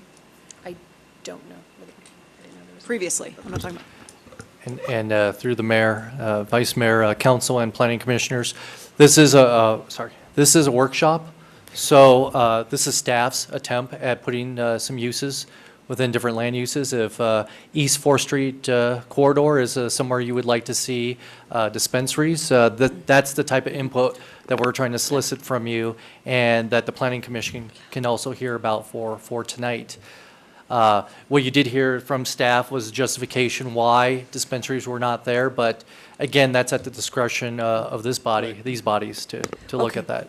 So it truly is all about access, and it is medicine, so it really is. But I think staff needs to clarify where you cannot go, because there's a lot of misconceptions of, Midtown, and then the South Virginia corridor from First Street down to Neal Road. You cannot have a dispensary there too. So I think we need to really be clear on where you can and where you can't. Yeah. Mr. Mayor, Vice Mayor, But they got, do you want to, some of those people don't know. okay. Mr. Vice Mayor? Yes. I want to thank Mr. Gilbert for bringing that, because I did want to return to the land use issue. I am in agreement that this would be an okay location for dispensary, but more so, I had my eye, and I actually have it up on my iPad here, of the downtown districts, which are prohibited for cultivation and lab testing and production, encompasses a fair amount of my ward. I walked on a vacant 10-acre parcel around Keystone and Fifth Street yesterday, with someone who represents that property owner, scratching heads, thinking about what, can go there. This is going to be investment. We want investment in the core. I think that I'm a little uncomfortable excluding those three components of medical marijuana from those parts of downtown. I think we should open them up for that purpose too. And I have a map if you want to kind of run through it, Mr. Attorney, or I can, it's essentially, it's all a downtown more or less, because you excluded it from the entertainment, which is the core, the Keystone, and the Wells area. So it's really from Keystone to Wells, the interstate to almost, along the almost to the railroads, or almost to the river. Fred Trenier, Community Development Director. Just looking at the matrix here for dispensaries. We have it in all the arterial commercial, community commercial. So a lot of that you would see towards the eastern portion of town, around the airport, along Kitsky. Also, the downtown entertainment district, which would be the Tessera area, that would be south of the university. The Keystone District would essentially along Keystone, 5th Street, 4th Street, 3rd, 2nd. The Wells District out to the east. The Redfield Regional Center, which is down by Summit Sierra. Just that entire area. except for the industrial portion. The renowned medical regional center area, those areas that would allow the dispensaries. The Western Gateway, which would primarily be Boomtown or further, and Gold Ranch. The North Virginia Transit Corridor, so up past, along and past the Bonanza Casino up there. The South Virginia Transit Corridor, which would be south of Plum, area.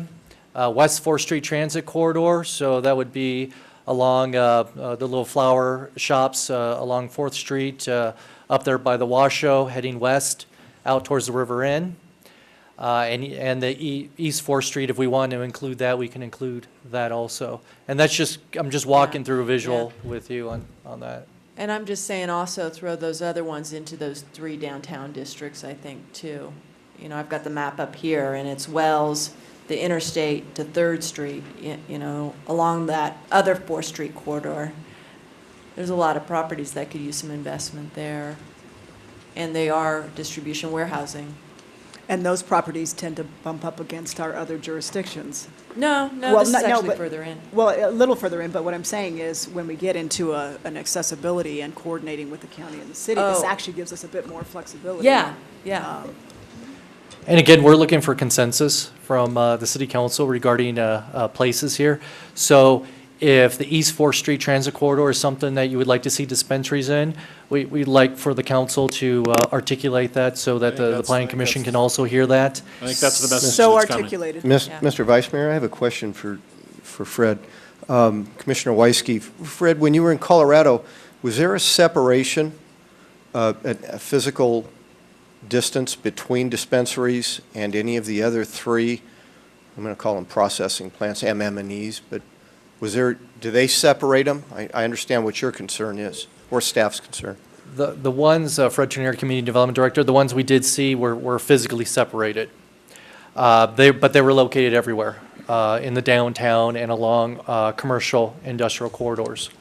Okay, so then maybe it's something that discussion could entertain, especially some suggestion from council to planning commission about a separation distance if we were to add permitted uses to the ones that are right now being suggested as not permitted for the separation that was being discussed, so that you don't have all 4 MM&Es in the same location. And just for clarification, you can't have all 4 MM&Es in one location.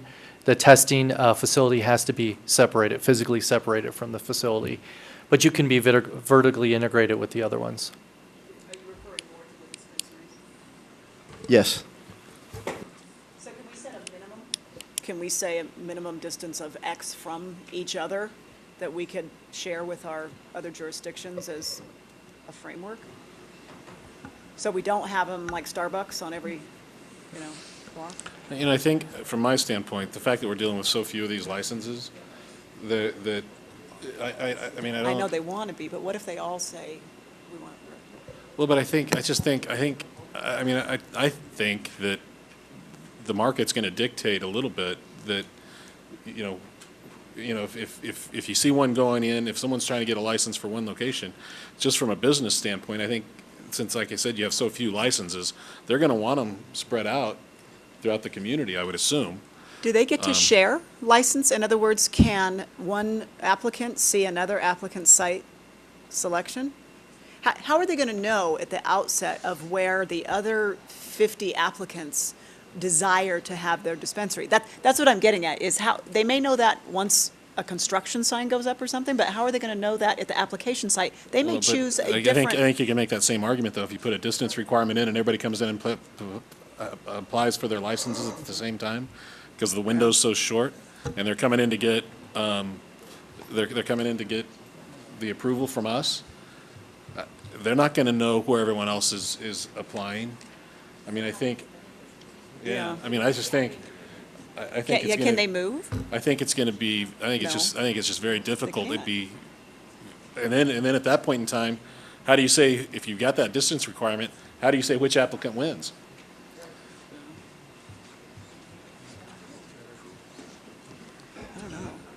You see what I'm saying? I mean, it's just, I think it's going to be very difficult to put a distance requirement amongst them. I mean, I think. I just don't know them want to right next door to each other. Curious if you agree.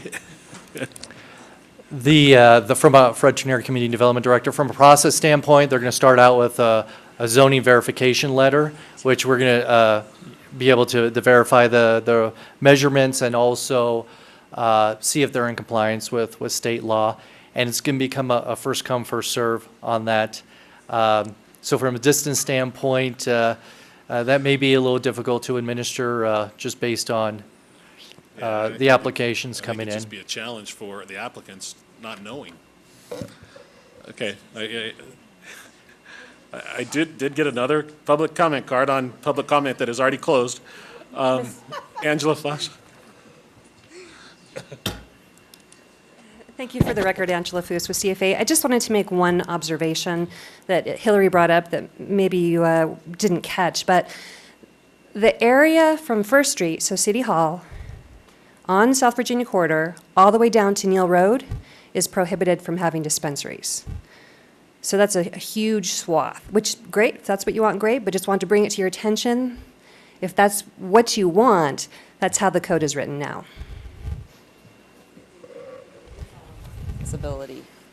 Well, but my understanding from staff is the reason it's written that way is because they did a run on all those parcels, and none of those parcels that front on Virginia have the distance separation from those standard, those state things. 300 feet. The state buffers. No, the state buffer. Right? State buffer. You did a GIS run, right, on, Okay. Fred Chenier, Community Development Director. Not 100%. There were quite a few because we have the churches, we have schools, and under state law, those parcels are blocked out. So there was a little bit. There wasn't 100%, but there was a little bit. Again, with this matrix, if you want to consider both the South Virginia, all of the transit corridor, that's something we can consider as part of this process. Again, I would look to the City Council to articulate that so that staff is clear and the Planning Commission is clear for their hearing tonight. Yeah. And speaking of that, their hearing starts in about 10 minutes. Mr. Vice Mayor, can I ask one more question? I have one thought looking at the matrix. This is a question for staff. I'm looking at community commercial and thinking about whether the production and cultivation facilities, which is actually in practice probably more of an industrial use, if that's appropriate, but maybe if you could give some examples of community commercial. Dispensaries seem appropriate, laboratories seem appropriate, but is that sort of too heavy of an industrial use for those areas? So the example of the areas, a lot of Kitsky Lane over in that area is CC. McCarran up by the Safeway Center and Walmart up on McCarran at 7th up there is a lot of CC. From what we understand, it's not an intense manufacturing. They're not manufacturing styrofoam or anything like that. It's more like the production would be more like a bakery. Oh. If you want to look at it that way, which we would look, cultivation's going to be interior. So that's sort of like a warehouse industrial. It's going to be a warehouse, and there are some in CC zoning. How about? Or a big box, a converted big box. So you could have a converted big box that could turn into essentially an industrial use. Is there any, was there any thought of limits on square footage in certain areas for the cultivation and production, if that's a more intense industrial use? We haven't looked at limiting square I don't know footage. if any other jurisdictions. I'm just throwing that out there. I was just having that thought as I was looking at the matrix and thinking about some of those areas of town that have community commercial. Okay. What are we missing for you? I think there was consensus from the council, and if I'm wrong, someone chime in, but I think there's consensus from the council to include the East 4th Street transit area for dispensaries, correct? Correct. That's true, and explore those downtown, what happened there? Those downtown districts, Wells, Keystone Entertainment, for the other testing, cultivation, and processing. Or cultivation, production, and testing labs. Okay. And if I might add on the business license, if we can get that NRS provision on capping business license increases over time, because that's not coming to us till the end of the month? Okay. And Joey, I'm sorry, did you have something else? I know we cut you off. Did you have something else? I'm sorry. Again, Joey Sorry Gilbert. about that. Very briefly, one thing to point out with regards to the East 4th Street corridor, I know that's done, but I just wanted to point out that there are businesses, a bar at Cadillac, El Tourist, D-Bar M Western Store there. It's not just an industrial. Last point was that, are there any provisions for required security or a required security component? I did not see any, and I'm wondering if they're going to be forthcoming. It will be part of the approval process. Will Yes. it be part of the Yes. approval? Yes. Absolutely. Okay. And lastly, my firm is happy to help in any way we are engaging in this. Okay. Cadence.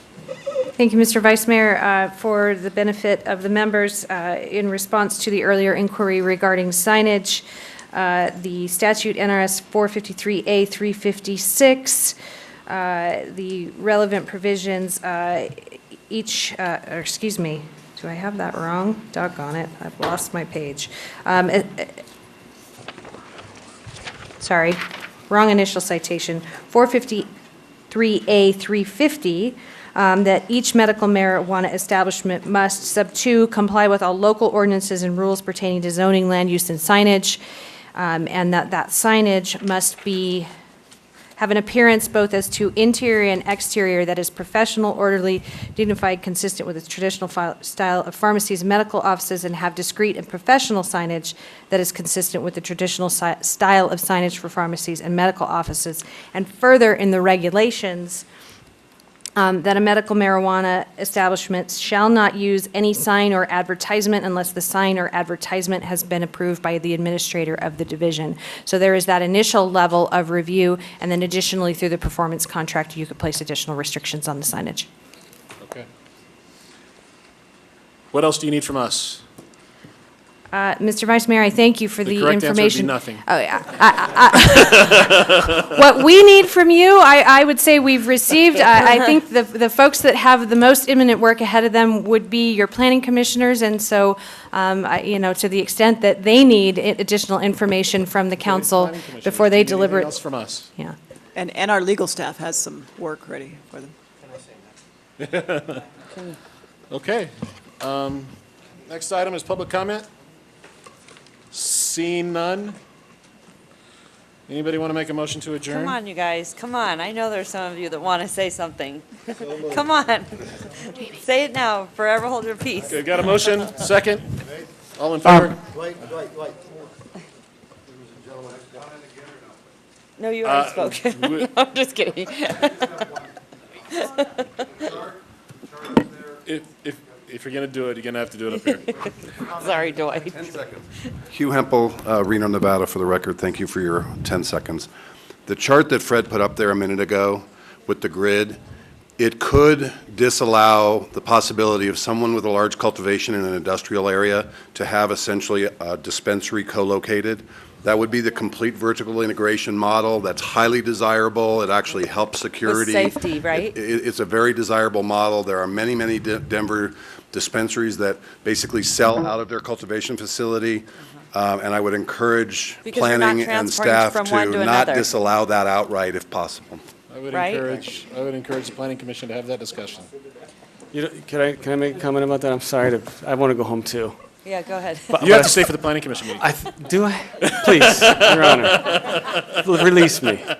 We do have some concerns about co-locating a dispensary with You any and other. Andrew. Huh? Yeah, you and Andrew. You and Andrew. Okay. I think the cultivation facility owners, the potential cultivation facility owners and processing plant owners will soon learn that they're not going to want anybody to know that they're involved with medical marijuana. It makes them a target for break-ins and that kind of thing.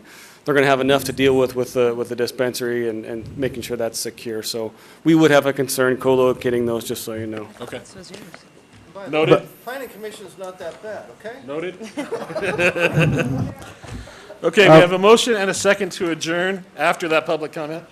And Yeah, Vice Mayor, we're going to, the Planning Commission will move our 10th item on the Planning Commission to the first item on the agenda, since everybody's here already, and not let them have to sit through our whole meeting. Perfect. All those in favor? Aye. We're adjourned. Thank you.